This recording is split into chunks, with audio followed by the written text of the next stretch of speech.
Welcome to the first episode of a series I'm going to be calling Distributed Denial. This is a series where I will review and rate every shield for any Vault Hunter. Then I'm going to review and rate it using Zane's capstone, Distributed Denial. Today we're going to be taking a look at the Tango Foxtrot. I saw a YouTuber named ItzTermx. He had such a cool build video, it literally made me want to get this shield and try it. So I'll put his video in the description below, go check him out. Now before we get into the review, drop a like on this video, sub to the channel if you want more content like this, and please leave a comment below of which shield you want me to rate next. Without further ado, let's get started. Alright guys, so today we're going over the Whiskey Tango Foxtrot. This shield is a world drop, so you can get it from anywhere. There's not a specific boss you have to farm. This is a really cool shield in my opinion. The idea of it is really great. It has a 25% chance to drop IEDs when damaged that deal 3,718 damage. These are generally booster shields. A lot of the times, as you can see mine specifically, has a 15% chance to drop a health charge that restores 15% max health. I only have one right now, but I've seen a lot of these have the booster effects on them. Mine also has a 15% chance to absorb bullets as ammo, but I believe any shield can get that. So this is a really cool shield in idea, but when it comes to the execution of this shield, it's a little bit less good. As you can see, this is the weakest enemy in the game and we can kill it.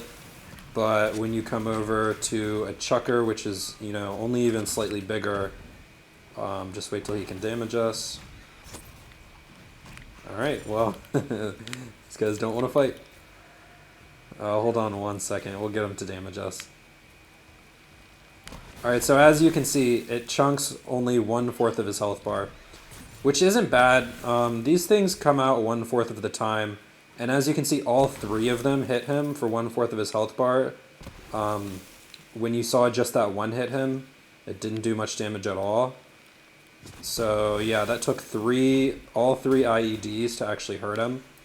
And those only come out 25% per hit.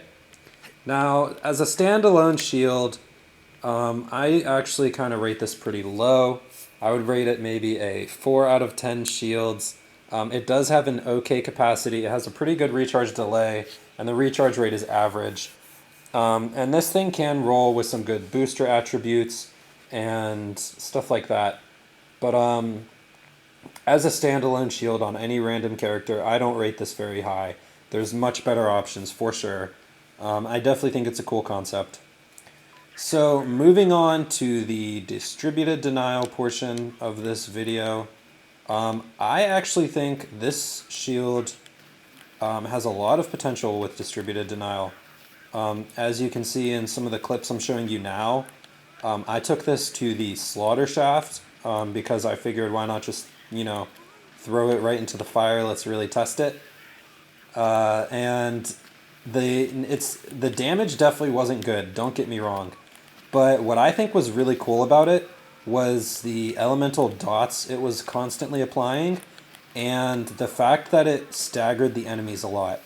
So I like to pair this with the all-rounder and the deterrence field. I believe it's called the deterrence field, the electric field for the barrier. And between the electric field and these IEDs, enemies would get staggered a lot. And I know tons of you have been to the slaughter shafts. Those zealots don't stop shooting rockets at you. So the fact that this is applied to your barrier means that these things are constantly coming out. Now, in my own testing and results with the version I had, I still think it wasn't that great, but I really do think this has potential.